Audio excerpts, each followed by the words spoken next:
आज की इस क्लास में हम लोग बिहार डीएलएड एंट्रेंस एग्ज़ाम 2025 के लिए जो उर्दू कवायद हैं और उनमें जो मतला हैं, हसन मतला, काफिया, रदीफ और मक्ता, इसके बारे में मैं आपको विस्तार से समझाऊंगा।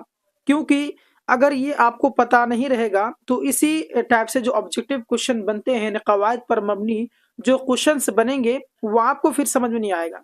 तो आपको बेसिक से जानना पड़ेगा कि मतला किसे कहते हैं, हसन मतला किसे कहते हैं, काफिया क्या होता है, रदीफ क्या होता है, मक्ता किसे कहते हैं। अगर इनके बारे में आप जान लेंगे तो अगर इस पर अगर कोई क्वेश्चन बने और पूछे कि भाई मतला किसे कहते हैं, हसन मतला कौन है, तो इस तरीके से अगर क्वेश्चन आए तो हम आसानी से उसको समझ सकते हैं। तो आइए आज की इस क्लास को शुरुआत करते हैं। तो चलिए एक एक करके शुरू करते हैं। नंबर 1 में हम लोग समझेंगे पहले मतला को बारे में कि गजल के पहले शेर को मतला कहते हैं। यानी गजल के जो पहले शेर होते हैं, कोई भी गजल हो उसके पहले शेर को हम लोग मतला कहेंगे।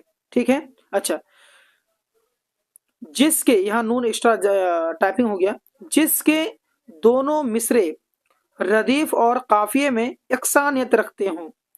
तो ये शर्त लगा दिया, मतला में ये शर्त लगा दिया कि जिसके दोनों मिसरे, यानी जो गजल जो होगा ना, तो गजल के पहले शेर को तो हम मतला कहेंगे, लेकिन उस गजल के दोनों मिसरे क्या होना चाहिए, रदीफ होना चाहिए और काफिये में यकसानियत रखने चाहिए होनी चाहिए। अब यहाँ पर सवाल बनता है कि रदीफ किसे कहते हैं, काफिया किसे कहते हैं। तो यहाँ पर जो मैंने आपको बताया कि इनके बारे में हम लोग समझेंगे, तो मैं आगे समझाऊंगा तो आपको समझ में आ जाएगा कि काफिया क्या है, रदीफ क्या है। तो पहले मतला में इतना ही ध्यान में रखेंगे कि ये गजल के पहले शेर को मतला कहते हैं, गजल के जो पहले शेर होंगे उसी को मतला कहेंगे। लेकिन इसमें शर्त लगा दिया कि जिसके दोनों मिसरे क्या होना चाहिए, रदीफ होना चाहिए या फिर काफिये में यकसानियत रखनी चाहिए। तो अगर ये होते हैं तो उसको हम लोग क्या कहेंगे, मतला कहेंगे। बात क्लियर है। चलिए अब आगे देखिए, आगे है कि हसन मतला। तो हसन मतला क्या होता है, अगर गजल के अंदर मतला के बाद वाला शेर भी रदीफ व काफिया में यकसानियत रखता हो तो उसे हसन मतला कहते हैं। यानी कि अगर गजल के अंदर मतला के बाद, यानी कि जैसे गजल के पहले शेर को मतला कहते हैं, जैसे कि मैंने अभी ऊपर के मतला में बताया था कि मतलब गजल के पहले शेर को मतला कहते हैं। तो अगर गजल के अंदर यानी जो शुरू में गजल के शेर को जो मतला कहते हैं, तो अगर मतला हो और उसके बाद का जो गजल है यानी अंदर के जो गजल हैं उसे मतला के बाद वाला जो शेर है वो भी क्या हो, रदीफ हो व काफिया में यकसानियत रखते हो, यानी उसमें भी रदीफ और काफिया में यकसानियत पाया जाए तो उसे हसन मतला कहते हैं। बस समझ में आ गया। यानी कि मतला में क्या होता है कि गजल के पहले शेर को मतला कहते हैं, यानी जिसके दोनों मिसरे रदीफ और काफिया में यकसानियत रखती हो, ये शर्त उसमें लगाया था। और हसन मतला में है कि अगर मतला के बाद में, जो मैंने अभी मतला का डिफिनेशन बताया, उसके बाद में जो अगर गजल के अंदर के मतला के बाद अगर शेर भी रदीफ और काफिया में यकसानियत रखता हो तो उसे हसन मतला कहते हैं। उसके बाद भी अगर काफिया में ये रदीफ और काफिया में यकसानियत रखता हो तो उसे हसन मतला कहते हैं। आई होप आपको समझ में आ रहा होगा। आइए हम लोग काफिया को समझते हैं। गजल के मतला के दोनों मिसरे और बकिया अशार के सानी मिसरे के आखिर में जो अल्फाज रदीफ के पहले आपस में हम वजन होकर आते हैं उसे काफिया कहते हैं। जैसे कि मैंने अभी आपको बताया कि काफिया क्या होता है और रदीफ किसे कहते हैं, मैं आपको समझाऊंगा। तो काफिया की बारी आ गई।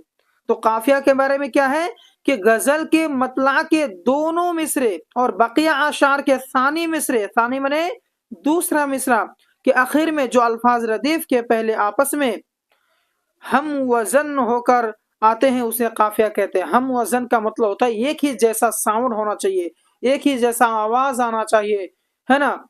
जैसे कि आसान, इंसान, है ना।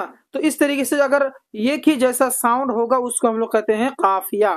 ठीक है। तो हम वजन होना चाहिए, इसलिए कहा है कि गजल के मतला के दोनों मिसरे और बकिया अशार के सानी मिसरे के आखिर में, यानी मतला के गजल शुरू में और जो सानी मिसरा होगा, दूसरा जो मिसरा होगा उसके आखिर में जो अल्फाज रदीफ के पहले आपस में हम वजन होकर आते हैं, एक ही जैसा वजन होकर के एक ही जैसा आते हैं, उसे काफिया कहते हैं। यानी साउंड भी एक जैसा होना चाहिए, मतलब सुनने में, लिखावट में ही थोड़ा बहुत एक जैसा होना चाहिए, तब जाकर के उसे रदीफ की ये काफिया कहेंगे। अब आइए रदीफ के बारे में समझते हैं। जैसे कि गजल के मतला के दोनों मिसरे और बकिया अशार के सानी मिसरे के आखिर में जो हरूफ मुकर्रर आते हैं उन्हें रदीफ कहते हैं। यानी कि इसका एग्जाम्पल यहाँ पर भी बताया है कि जैसे यहाँ है कि बस के हर काम का दुश्वार आसान होना, आदमी को भी मैसर नहीं इंसान होना। तो यहाँ देखो आसान होना, इंसान होना, तो यहाँ पर एक ही वजन पे आ रहा है, इसीलिए जो है क्या है काफिया रदीफ। हम इसको जो है इंसान होना, इसको हम लोग काफिया रदीफ कहेंगे। इस शेर में आसा और इंसान काफिया है, जबकि होना रदीफ है। यानी कि यहाँ पर जो है एक आपको समझना होगा कि जैसे यहाँ पर दो चीज है, एक होता है होना और यहाँ पर भी होना है, दोनों चीज है। तो ये जो होना होना है इसको हम लोग कहते हैं रदीफ। क्या कहेंगे इसको? हम रदीफ कहेंगे। लेकिन जो ये आसा और इंसान जो मैंने बताया, ये है आपका काफिया। क्या है? काफिया। तो वही चीज इसलिए कहें कि गजल के मतला के दोनों मिसरे और बकिया अशार के सानी मिसरे के आखिर में जो हरूफ मुकर्रर आते हैं उन्हें रदीफ कहते हैं। यानी होना होना एक ही जैसा है, तो ये हो गया आपका रदीफ हो गया। अब आइए मकता के बारे में पढ़ लेते हैं कि मकता किसे कहते हैं। गजल के आखिरी शेर को मकता कहते हैं, जिसमें शायर अपना तखल्लुस बयान करते हैं। अपना तखल्लुस बयान करने का मतलब है कि इस गजल के आखिरी शेर में जो है ना, जो शेर व शायरी लिखने वाले जो उलमा इकराम होते हैं, तो वो लोग क्या करते हैं, अपना नाम वहाँ अपने मतलब कि उसमें, मतलब मक्ता का मतलब होता है ना, असल बात है काटना होता है इसका माना, ठीक है, यानी काट करके मतलब अपना नाम बैठा देना, एक तरह से कह सकते हैं आप। तो गजल के आखिरी शेर को मक्ता कहते हैं, जिसमें शायर जो है अपना तखल्लुस बयान करते हैं, यानी अपने नाम के जगह में जो है कि कुछ और लिखते हैं। जैसे कि एग्जाम्पल आप ले सकते हैं कि शाद है ना, तो ये हो गया। और जो ये रहते हैं मक्ता रहते हैं, उसके ऊपर में जो ना इस तरीके से रहेगा, इस तरीके से रहता है। जैसे कि मान लीजिए मेरे ये गालिब है, तो गालिब में इस तरीके से देने के बाद में यहाँ पर ऐसे होगा, इस तरीके से दे ये जो मक्ता का निशान होता है, ठीक है। चलिए, आई होप आपको बहुत ही बेहतर तरीके से समझ में आ गया होगा।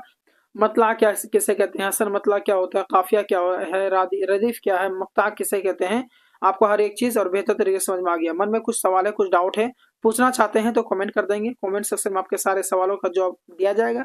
अगर आपको ये वीडियो समझ में आ गया है तो वीडियो को लाइक कर देंगे। अगर समझ में नहीं आया है तो आप क्या करें, कमेंट कर दें। इस टॉपिक पर फिर से मैं एक और वीडियो ला करके आपको बेहतर तरीके से और समझा दूंगा, ठीक है। तो चलिए मिलते हैं एक और वीडियो में। धन्यवाद।